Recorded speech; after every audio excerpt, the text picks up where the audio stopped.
यीशु मसीह ने जिस्म के अंदर ही आकर इस जान को इस्तेमाल करते हुए जो उसके अंदर थी, इसी रूह को दोबारा से बहाल किया और अब हम नए सिरे से पैदा होते हैं मसीह यीशु के वसीला से। ये हमारी दूसरी पैदाइश, दूसरा जन्म है। आमीन।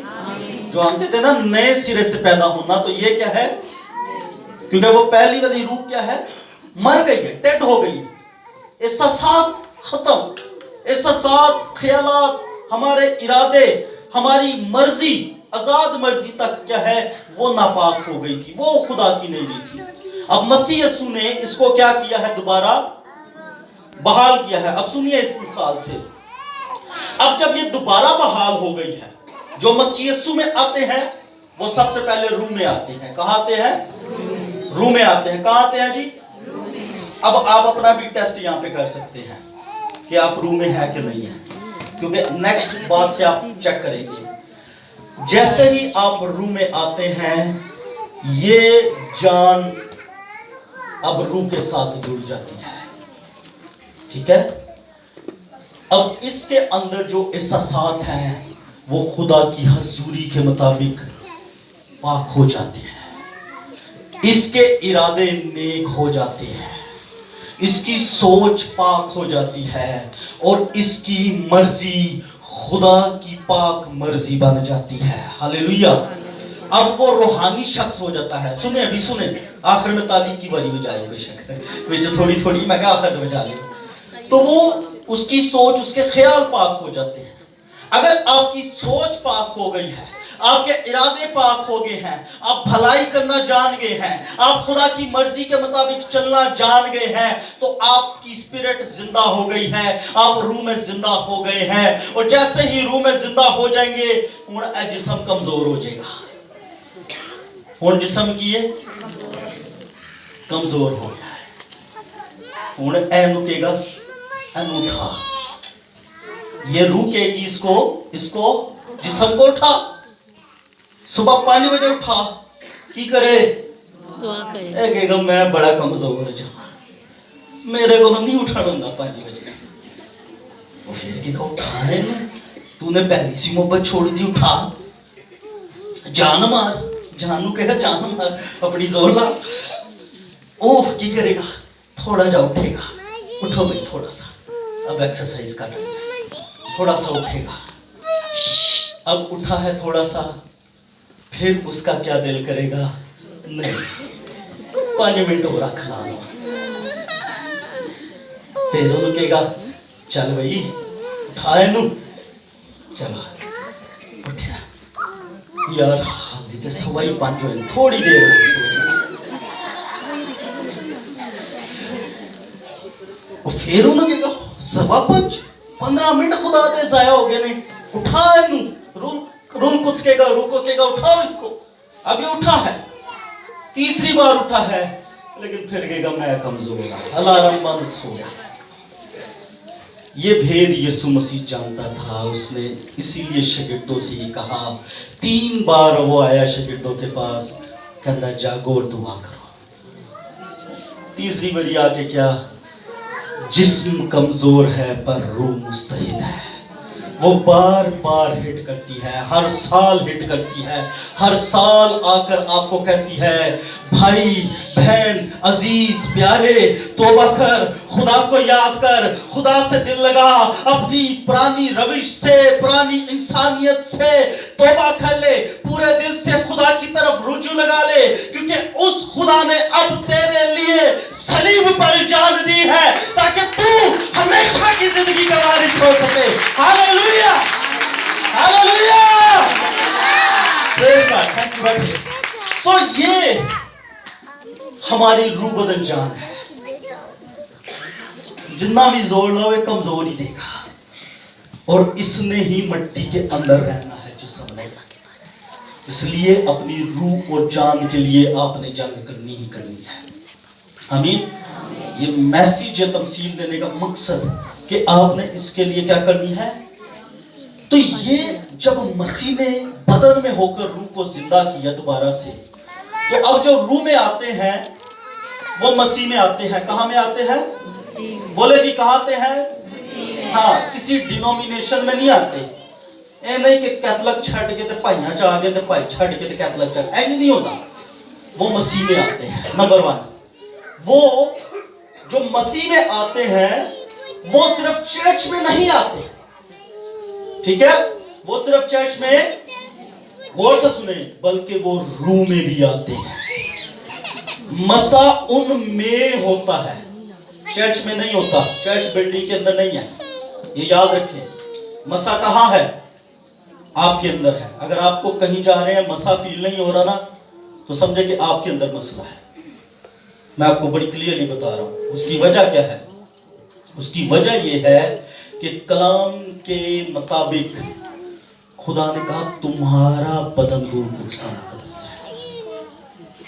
ये प्रेजेंस की जगह है खुदा की। तो अगर आपको इर्द गिर्द प्रेजेंस नजर नहीं आ रही है, तो मतलब अंदर प्रेजेंस नहीं है।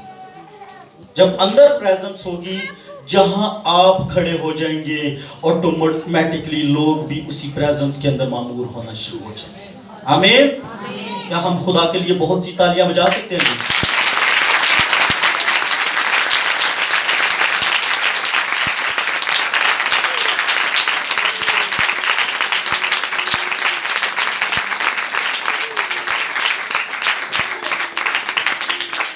तो ये जिस्म के बारे में अब पौलुस रसूल क्या कह रहा था? अब हम इसकी हैसियत से किसी को नहीं पहचानेंगे, ना लोगों को पहचानेंगे, ना मसीह को पहचानेंगे, क्योंकि ये क्या है? कमजोर है। अब हमने इस जिस्म के अंदर रहते हुए बहुत से लोग स्ट्रगल कर रहे हैं, इवन के कई सालों से करते आ रहे हैं, आज भी कर रहे हैं। आज वो वादा भी करेंगे, फिर आगे पूरा साल स्ट्रगल ही करेंगे। अभी मैं कहूंगा कि आप वादा कर सकते हैं, ऐसे बहन ने कहा ना, मैं भी कहूंगा आप वादा कर सकते हैं कि क्या करना चाहते हैं, पूरा साल बाइबल पढ़ना चाहते हो, तो फिर स्ट्रगल भी करेंगे आप, मुझे पता है, कभी करेंगे कभी। सो ये जरूरी है, हमें कहीं से निकलने की जरूरत है। गौर से सुने, इब्राहिम को खुदा ने कहा कि तू कहां से निकल? अपने नातेदारों, अपने रिश्तेदारों के बीच में से निकल। कहां से निकल? बीच में से निकल। वजह क्या था? क्या फर्क पड़ता वहां पे रहता? भाई कोई फर्क पैन रहा है? प्यो दे घर ही रहंदा, खुदा दी इबादत करदा, उत्थे ही दुआ बंदगी करदा, ठीक सी सारा कुछ। खुदा इसके वसीला उनको बदल देता, ऐसा हो सकता था ना? खुदा ने क्यों कहा जी कि भाई बीच में से निकल, इनके बीच में तू ना रह। गौर से सुने चर्च, क्योंकि तारा बुत बनाने वाला और बुत तराशने वाला था। तारा उसका बाप, उसके नातेदार बुत प्रस्तिश करने वाले थे, बुतों के सामने माथा टेक कर उनकी इबादत करने वाले। खुदा ने कहा थो निकल जा।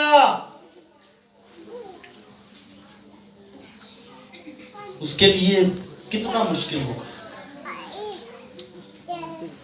अब सुने चर्च, जैसे ही वो निकला है, खुदा ने उसे सब कुछ मुहैया करना शुरू कर दिया है। आमीन। उसे आसमान के सितारे भी दिखाना शुरू कर दिए, उसे फरिश्तों को भी मिलाना शुरू कर दिया, उसके लिए बियाबान के अंदर सारी चीजें मुहैया भी करना शुरू कर दी। उसका गला बड़ा होते होते होते बहुत बड़ा हो गया और वो अमीर लोगों में गिना जाता था। जिस शहर जिस इलाका में जाता था, खुदा उसे ऐसी बरकत देता था। पैदाइश 24 बाब के अंदर लिखा हुआ है कि इब्राहिम जिस काम को हाथ लगाता था, खुदा उसे ब्लेस कर देता था और वो बाइस से बरकत भी हो जाता था। हालेलुया। तो चर्च बीच में से निकलना बड़ा जरूरी है। अगर आप बीच में से नहीं निकलेंगे बुत प्रस्ती वाली जगह के, तो मुश्किल हो जाएगा। आप रास्तबाज हैं, आप नेक हैं, खुदा के काम में भी रुकावट आ सकती है इस सबब से। आप पूछेंगे जी कैसे? मैं बताता हूं। लूत कहां रहता था? सदूम अमूरा के अंदर। खुदा ने लूत नु क्या फरिश्ते भेजे कि एनू इथों कड्डो, एनू कड्डो, असी इस शहर नू, इस बदकार इलाके नू असी गर्क करना है, आसमान तो अग भेजनी है इस इलाके मारे। गौर से सुने जी, गौर से अटेंशन के साथ, जरा बच्चों को ध्यान कम दे और गौर से सुने। तो लूत निकल रहा था, निकल रहा है, निकल रहा है, निकल रहा है, कोशिश कर रहा है। कहने पहले मैं दमाता नूं दसा वां इंज करदा हूं, उन्हें क्या निकल, उन्हें फिर आखिरकार हाथ पकड़ के उन्हें बाहर कढ़िया शहर। उन्हें कहा तू जाएगा शहर जो, ते असी शहर ते अग भेजांगे। और जैसे ही वो निकला है, पूरा शहर सदूम और अमूरा जो है वो तबाह होना शुरू हो गए हैं। आसमान पर से आग आना शुरू हुई, और जैसे ही आग आना शुरू हुई, एक है ऐसी लूत दे नाल वो शहर चो तो निकल आई, लेकिन ओदा दिल शहर दे विच ही है। ओदा दिल उत्थे ही सदूम अमूरा च रह गया, ओदा दिल उत्थे ही जुड़िया होया सी सहेलियां दे नाल, उत्थे ही बदी दे नाल, बदी करने वालों के साथ। और जैसे ही वो निकल रहे थे, पीछे से आग और गंधक आसमान से आई, उसने मुड़कर देखा और नमक का सदूम हो गई। स्टॉप, फिनिश, सब कुछ खत्म।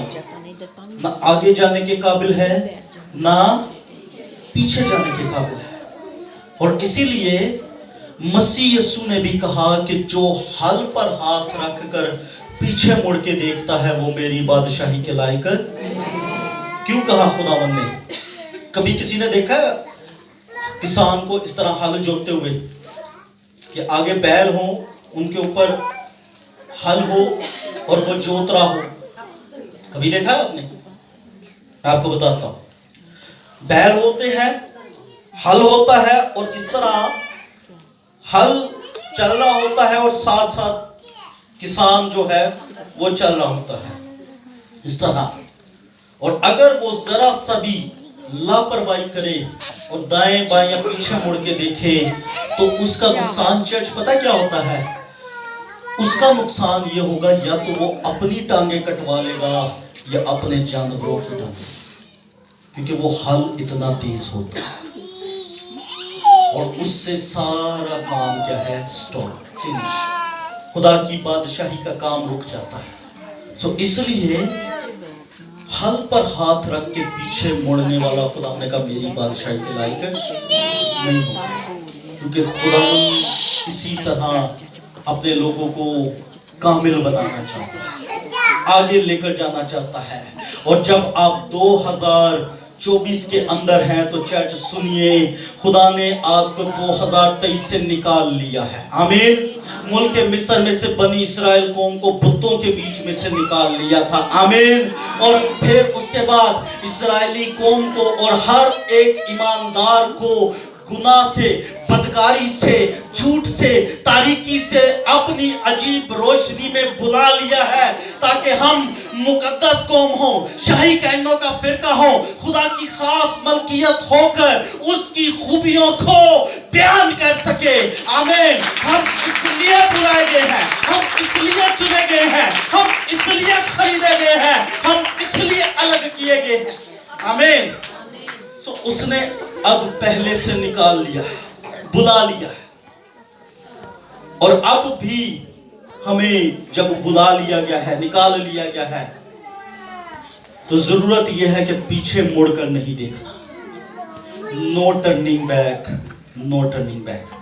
एक बड़ा अच्छा गीत है, पता नहीं किसी को आता है कि नहीं आता, लेकिन एक बड़ा अच्छा गीत है, उर्दू में ही है लेकिन 2-3 इसमें बीच में है, no turning back, no turning back, ये इंग्लिश में कहा जाता है। तो हमें पीछे मुड़कर नहीं देखना।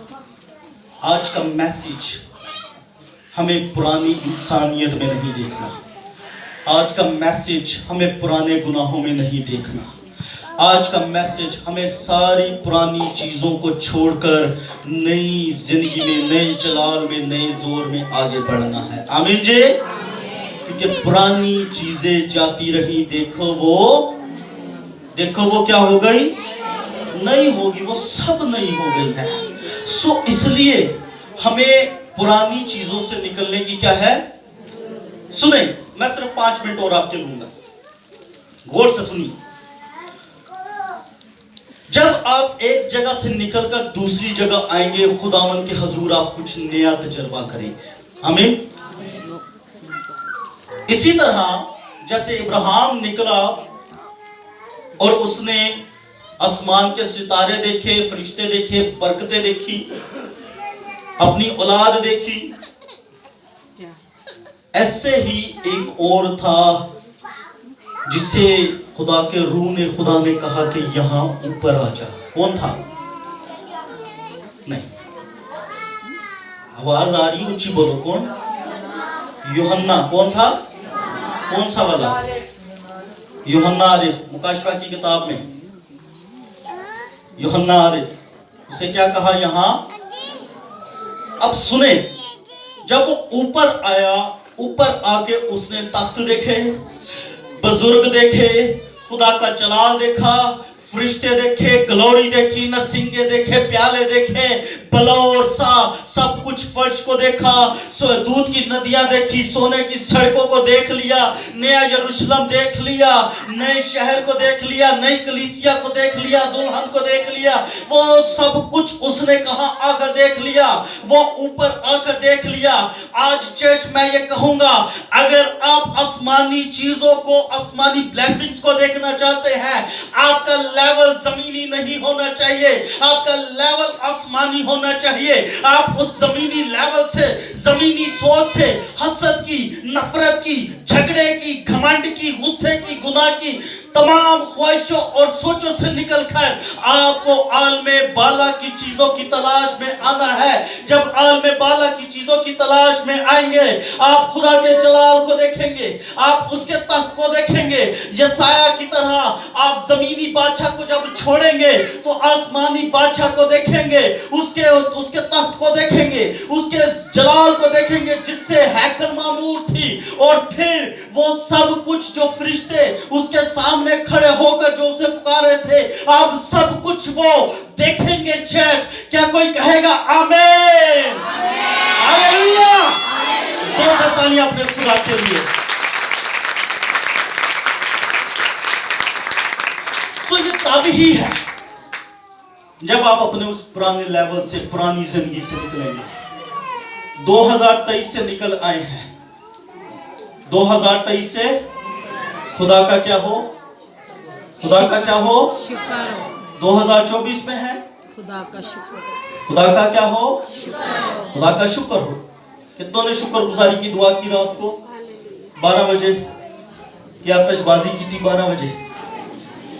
क्या की हमने? ओके, ये बहन पीछे ले जाए। हमने क्या की? दुआ की। और ये बड़ी शुक्रगुजारी की बात है क्योंकि 22 और 23 के अंदर बहुत से हमारे अजीज हमें इस जहान से छोड़कर चले गए।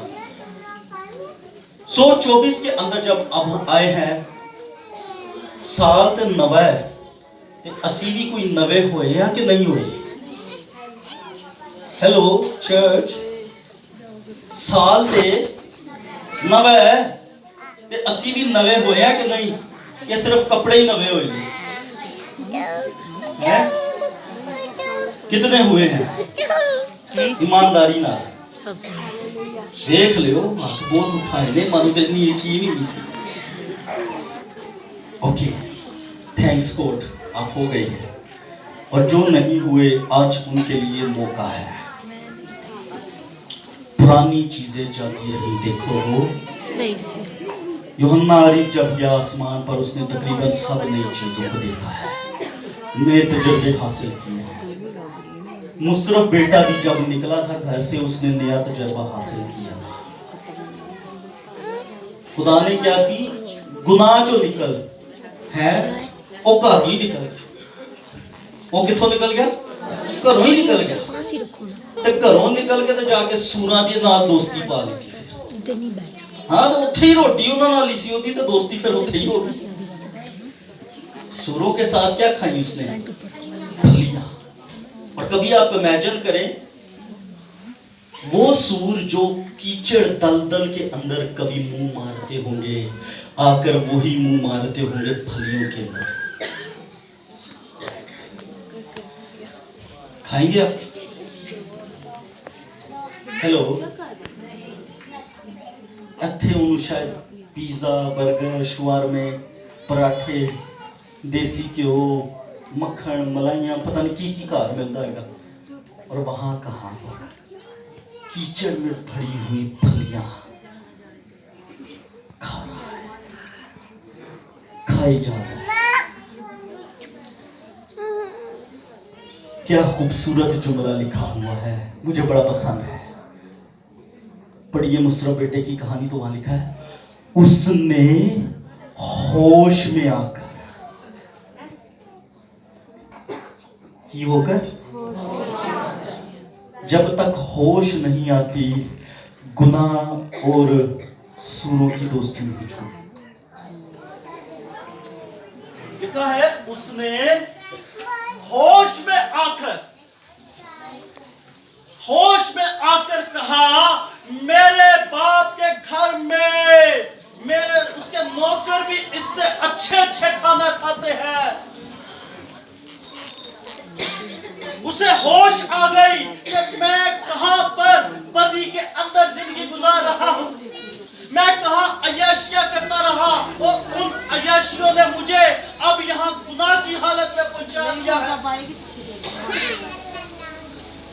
उसने होश किया और होश करके उस मोहब्बत, उस प्यार को जो उसके बाप के अंदर थी उसको याद किया,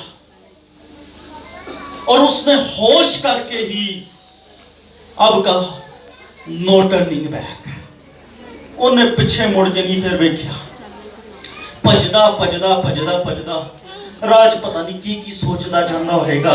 सोचते गौर से सुने जी, गौर से सुने, आखिरी बातें कर रहा हूं। सोचते वो घर पहुंचा होगा। उन्हें क्या पता नहीं क्यों मन कबूल करे ना करे, लेकिन मैं जाके माफी जरूर मंगा। उसने दो बड़े अच्छे काम किए। पहला काम, उसने कन्फेस किया यानी इकरार किया, और दूसरा उसने रिपेंट किया यानी तौबा। कन्फेस, इकरार उसका कि उसने कहा कि मेरे से गलती हुई, और तौबा उसने दिल से की कि नेक्स्ट मैं ये नहीं करूंगा।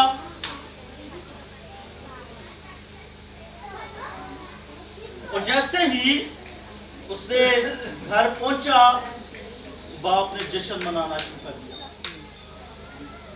बाप ने जश्न मनाना शुरू कर दिया। पंखा लग गया। बेटा इधर कोने से शुरू करें तो बात हो जाएगी, और बाकी लाइट छोड़ दें, लाइट ना छोड़ें। Thank you. लाइट प्रॉब्लम है लेकिन आप कोऑपरेट करें। जैसे ही वो होश में आया, उसने घर की तरफ दौड़ लगाई, इकरार किया और तौबा की। इकरार उसने खुदा के अपने बाप के सामने कह दिया, और फिर बाप ने भी दिल खोला और इज्जत की और उसे खुशी से कबूल किया। आमीन। हमारे लिए जरूरत की बात, पहले वो घर से निकला और गुनाह में चला गया, फिर वो गुनाह से निकला और घर में चला गया। आमीन। आज चर्च हमारे लिए भी यही है। हम भी जो बागे अदन से निकले थे और गुनाह में आ गए थे, अब हमारे लिए भी यही है।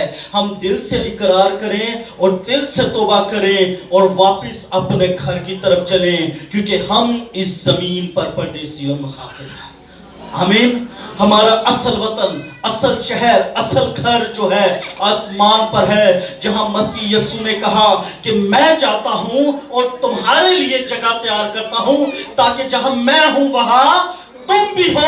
मेरे बाप के घर में बहुत से मकान है, अगर ना होते तो मैं तुमसे कह देता है, इसलिए मैं जाता हूं तुम्हारे लिए जगह तैयार करता हूं। हालेलुया।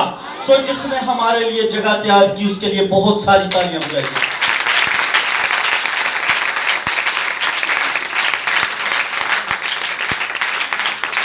तो आज की सुबह के अंदर 2024 की ये पहली इबादत वे क्यों आखिरी इबादत ना बनाए हो, मतलब होता ना, पहली आंदी है, फिर ईस्टर दी आंदी है, फिर क्रिसमस की इबादत आती है, ठीक है।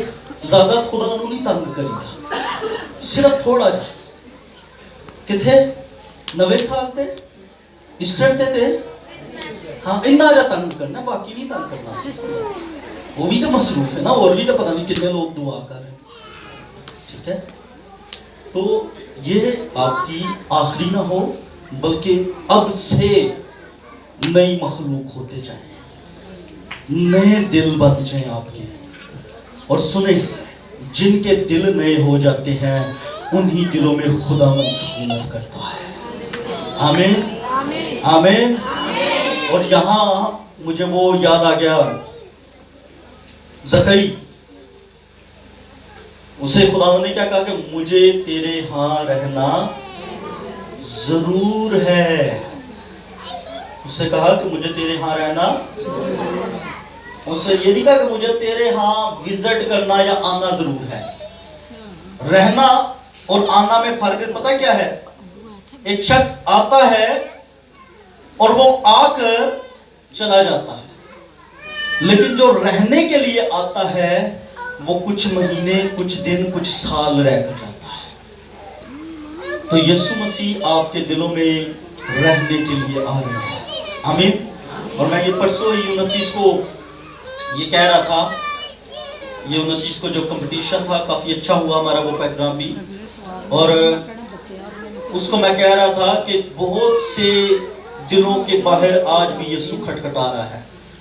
कई लोग गलत तफसीर करते हैं कि यीशु मसीह गुनाहगार के दरवाजे पर खटखटा रहा है। नो, बाइबल में पढ़ें, वो कलीसिया के दरवाजे पर खटखटा रहा है। तो आज भी कलीसिया जो खुदा की मोहब्बत को छोड़ चुकी है, वो उनके दिलों पर हर रोज खटखटाता है। रूह हर रोज जान से कहती है, बदन उन्हें कह दुआ करे खुदा दी नजदीकी आए, तो बदन कहता मैं 8 घंटे की ड्यूटी करके की होया, थक गया। तो हुण कोई दुआ नहीं, हुण कोई खुदा नहीं, हुण कोई रफाकत नहीं, हुण कोई शख्सी ताल्लुक नहीं, बस नवे साल नूं वेखांगे, फिर 24 नूं वेखांगे, फिर ठीक है, फिर उदों ही ताल्लुक है। आपको सिखाने का मकसद है, तरबियत करने का मकसद है, और ये तरबियत नसीहत इसलिए है ताकि हम अपनी पुरानी रविशों को छोड़कर खुदा की मोहब्बत में बढ़ें। आमीन जी। आए एक लम्हा के लिए अपने कदमों पर खड़े हो, हम खुदा की ताज़ीम करें इस नए